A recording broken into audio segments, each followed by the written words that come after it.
Don, you've been everywhere, right? You must be I've been all over. I'm sure this sounds better because it's actually my real microphone and not I was on the phone with my AirPods. And as you know, I will just be honest. I'm like, where's the link? I need to call you, Brian. Yeah, I've been all over really since the summer when I went to the Democratic National Convention in Illinois.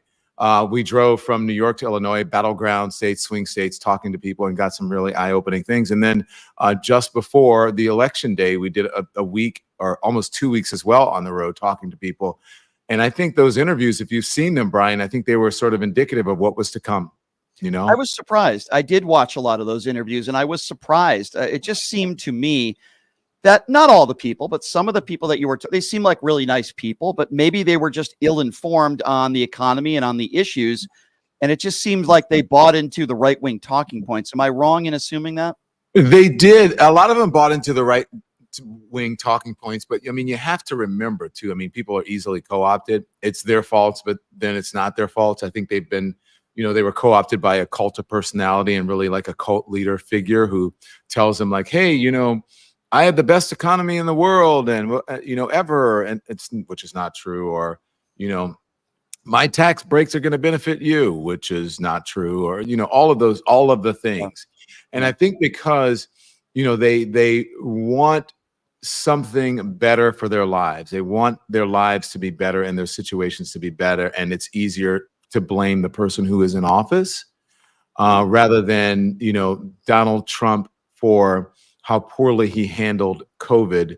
And that's the reason, you know, gas prices were up and coming down. That's the reason that there was inflation. That's the reason that prices were up because of, you know, supply chain issues and et cetera, et cetera, et cetera. You know, it's easy to blame Joe Biden for it when it was really Donald Trump. You know what I'm saying? Yeah, no, I agree with you. So, Don, like, I want to ask you personally, you kind of went through hell during the first Trump administration, the threats at CNN, the security you had to have, the death threats, and still to this day, the MAGA people out there that just say despicable things about you. And they say some things about me too. But what is going through your mind personally, you know, the other night when you saw that it looked like Harris was going to lose this election? For you personally, what does this mean for you? Well, to be honest with you, I didn't think about it. Like today was the first day that I woke up. I think reality is starting to set in. I'm not so sad by what happened. I am disappointed in the country. But, you know, even when I was at CNN, I was less concerned about my own personal safety than I should have been. And it was the folks around me, my advisors and my friends who were saying, look, you need to do this. And finally, the police told me the same thing. Like, you need to get, after someone said they were going to stab me in the neck. I had to stop taking public transportation. I was like driven around in cars, which people think is great, but then you don't get to talk to anybody, right? So you're sort of like in this hermetically sealed bubble. So, you know, I haven't really thought about it now because I'm not on, you know, a platform like a CNN, which is interesting because they're losing, you know, their influence, and folks like you and I are doing is gaining more influence. So perhaps I should be a bit more nervous about it. So I think that I will get security. I had security, quite frankly, that night at the Kamala Harris headquarters because we were, and that day because I was running around. I don't know if you saw, we were doing live man on the street.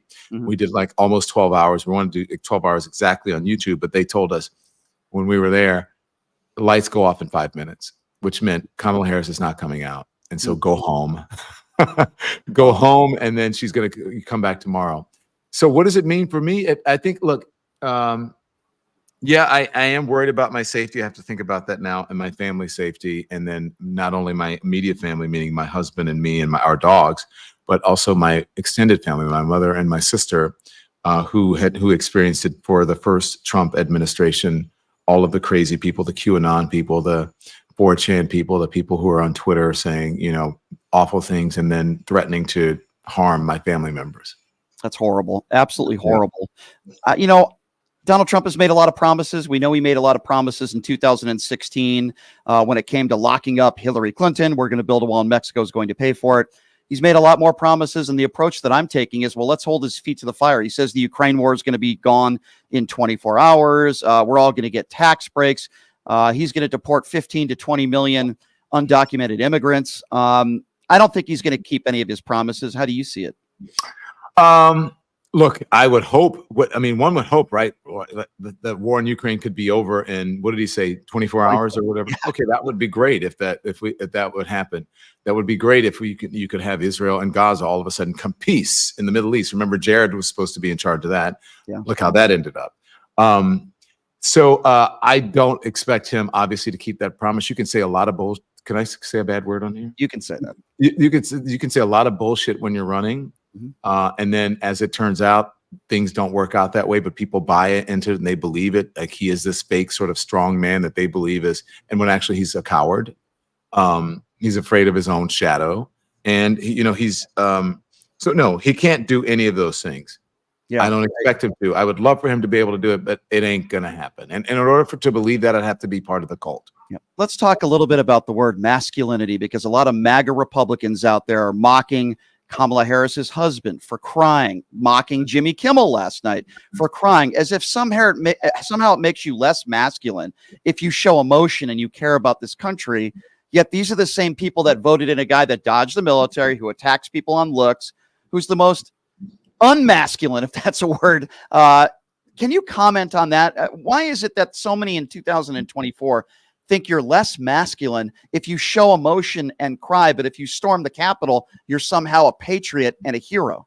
Well, I think it's because obviously they don't know what masculinity is. Like most people don't know what patriotism is. Like most people don't know what a good business person is. I think they just don't know. And I also think it's, quite frankly, it is sexism, is misogyny. And I hate that whole toxic masculinity thing. I hate that word, but that's all part of it. People have this sort of idea that you're masculine only if you are like John Wayne, like, oh, how are you, Pilgrim, or whatever, that's sort of masculinity. Or if you're out there yelling at people and calling them names, calling them B words or C words or whatever it is, that's somehow masculine, right? The bigger you are in the gym, the more steroids you take, that somehow that makes you more masculine. I don't believe that. Especially if you look at, right, if you think about, let's think about all these folks who say that they are believers and these evangelicals. And it's like, was Jesus a muscle man? No, Jesus was the biggest socialist ever. Yeah. If you really, you know what I'm saying? Yeah. If you don't, it's socialism, whatever, to care about people. So yeah. I think it's because they don't know. They have unconscious bias about women, about what the roles of women and men should be in society. And I think they're just honestly just dumb. I agree. I use that term a lot on this show. If you're just joining us, Don Lemon on the program. So Don, I'm not a conspiracy theorist. I know you're not a conspiracy theorist. We all accept the results of the election. With that said, we're told that 25 million people registered to vote for this election. Yet Donald Trump got 3 million less votes than in 2020, and Harris got something like 16 or 17 million less votes. So my question is, where are all those voters? Where did all those Democrats go? Are we led to believe that everybody just sat this one out, that tens of millions of people sat this one out? The numbers just don't seem to make a lot of sense to me. Look, I don't know specifically about the numbers. And I don't want to be a conspiracy theorist, and I don't want to be, have a similar mindset as the January 6th cult members who have been co-opted to believe that the 2020 election was somehow stolen and there's some back alley stuff happening, when none of that is true by every court in the land, pretty much. Right. So do I believe, look, of course, I believe that there could be anomalies with the election process, right? But I do believe that I know from experience, you asked me, Brian, about going across the country. I know from experience that there was a lot of apathy out there. A lot of people just sat it out. And so I think the numbers will bear out that while there were a lot of people who registered and signed up, that there are going to be a lot of people who just did not participate in the process, because I did hear from people, I don't like either candidate. Now, whether that's real or not, for the reasons, that's up to them. But I do know that there was a lot of apathy, people who sat it out and they just said, I am not going to vote. Do I believe that Donald Trump got fewer votes than he did last time? Yes, I do believe that. Do I believe Kamala Harris she didn't do, fewer votes meaning Joe Biden at the top of the ticket? Right. I do believe possibly, but I don't know to the exact measure of what that would be. Sure. Understandable. Looking ahead now and looking at this election, can you pinpoint one or two reasons why you think, the result happened the way it did? I mean, some people are blaming Joe Biden. Some people are blaming the campaign. I don't think that's fair, by the way. My opinion has been, I think Kamala Harris did a great job, and she overperformed, if that's, a fair term to use. I thought she did everything she could in a very short period of time. She was up against the 8 ball. But Joe Biden, I'm starting to hear this a lot, and I'm starting to agree with it, Don, is that, remember Joe Biden said he was going to be a one-term president? He told America he was going to be a one-term president. Obviously, that wasn't his objective in year 3. He wanted to run again, and in year 4. I really think that hurt the Democrat Party, and it helped Donald Trump escalate him to getting reelected. What are your thoughts on that? He said he was going to be a transitional figure, which Right. which led most people to believe that it's going to be one term, and then he was going to allow someone younger, right, to and maybe a bit more dynamic to come in from the Democratic Party, or at least try to create a bench, and then and then sort of facilitate the process of elevating that person who's on the bench. So do I believe, as much as and I love Joe Biden, and especially, I have a history with Joe Biden. He called me and spoke to me for at least 45 minutes after my sister died. He is a good man. But I do believe that he bears some responsibility, like RBG did when she did not retire, and then gave Donald Trump the opportunity. She didn't retire under Barack Obama, and then gave Donald Trump the opportunity to be able to appoint, 3 Supreme Court justices. Okay. When most people, many presidents will get an opportunity to do 1 or 2. He got both. So I do believe that Joe Biden is responsible for, he bears responsibility for the outcome of the election, because he could have put into motion the process of elevating someone and putting them in place, that they had a longer runway to run for president of the United States as a Democrat. So I do believe that. But I do believe that she bears some responsibility as well. But more than anything, I think that her campaign team bears responsibility. Yeah, I tend to agree with that. Don, do you want to hear what that is? Because I think it's kind of controversial, but anyway, yes, I haven't heard it. Yes.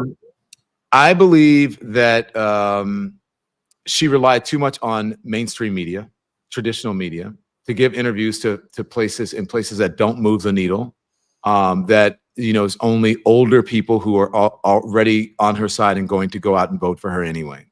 She should have been in spaces like mine and others, in streaming spaces, doing podcasters and influencers and streamers, because as it turns out, if you look at the demographic and the folks who really, I think, made the difference for Donald Trump, of course, it was white women and white men. We know that. They voted for him more than anybody else. But he did get young people, and he got some of these college-age young white guys to get off the couch, and young men and men of all different stripes to get off the couch, because that's where they're getting their information, not news, from in those streaming spaces. So it should have been on Brian Tyler Cohen. She should have been on David Pakman. She should have been on The Young Turks. She should have been on the Don Lemon Show. She should have been on all of those shows, and she should not have treated social media and streaming media as if it's some niche. She also should have not treated Black media the same way. She should have been going on Joy Reid's show, just pop in, do a boner. She should have been popping in onto Tamron Hall's show. She should have been supporting Black media who has supported her. And I don't know if that's her or if it's her campaign, but I think her campaign could have done that. I also think, if you'll let me go just a little bit longer, sure, please. They ran her as if she was a white woman trying to appeal to Black voters, when she was a Black woman who knew about the Black community, who has a relationship with the Black community, who attended a Black college, an HBCU, and they should have run her with that knowledge and let her be her. Because of that short, truncated runway that she had, the 114 days or whatever it was, they should have just taken the brakes off and hit the accelerator. And all the rules that apply to all this about Black women and that, I don't see that. She should have gone, when someone asked her a question, she would say, please, if you're going to ask me that question, you should be asking Donald Trump that question about why he says this about this person and this about that person. She should have gone, her campaign meeting, I'm not necessarily blaming her because she had to rely on her advisors. They should have gone pedal to the metal and not treated her as if she was Hillary Clinton running to appeal to Black folks. Do you understand what I'm saying? I totally understand what you're saying. I completely agree with you. And you're one of the few people speaking out on that. And it didn't even occur to me. And you're 100% correct. She really struggled with young voters, right? And And there are not, let's be honest, there are not a lot of young people that are watching The View. There are not a lot of young people that are listening to, the shows that she went on. You are so right on that. And you're also right. Yeah. And The View was one of the questions on The View by someone who is very friendly towards her was, I think, pivotal in the campaign. And that was from Sunny Hostin, who's a friend of mine. Mm-hmm. Sunny said, what would you do? Is there anything that you would do different than Joe Biden? And she said, nothing comes to mind. And that was, I think, an issue for people who were undecided about her. Really, really bad answer that she gave there. I completely agree with you. Don, before I let you go, because I know you got your show around the corner here, I want to give you the opportunity to talk about your new book, great new book that you have out. And I want to give you the opportunity to talk a little bit about that and how people can looking for it. It was here, and I can't find it now. But anyway, so go on. Well, tell me a little bit about the book. Tell me a little bit about how people can get their hands on it and buy it, because you have so many great books out there. Talk to me about this one. The book is called "I Once Was Lost: My Search for God in America," and it's about religion and God, obviously, but it's really about how religion has been infecting our politics. How evangelicals have tried to not only blur the line between church and state, but they're trying to erase it. And I think they've done a pretty good job of it, considering the outcome of the election. And it talks about politics now, and it talks about women's reproductive rights and racism, and also about immigration and on and on. And I think people will get more out of this if you're a non-believer than if you're a believer, because then you'll understand that, I actually speak in rational terms about faith and religion. It was supposed to come out after the election, like right about now, or a week from now. And the publishers read and said, people need to go to the polls and they need to have this knowledge before they vote. And so I'm glad it came out before the election, but it's an interesting book on the intersection of religion and politics in this country. And boy, doesn't it ring true to what exactly is going on in our society right now, all these important issues that you talk about in your book. Don, happy to call you a friend. I always appreciate it when you do this show, and look forward to doing your show again soon. Love your work, my man. Keep up the great work. We both got to keep up the fight, and I really do appreciate your time. Thank you so much.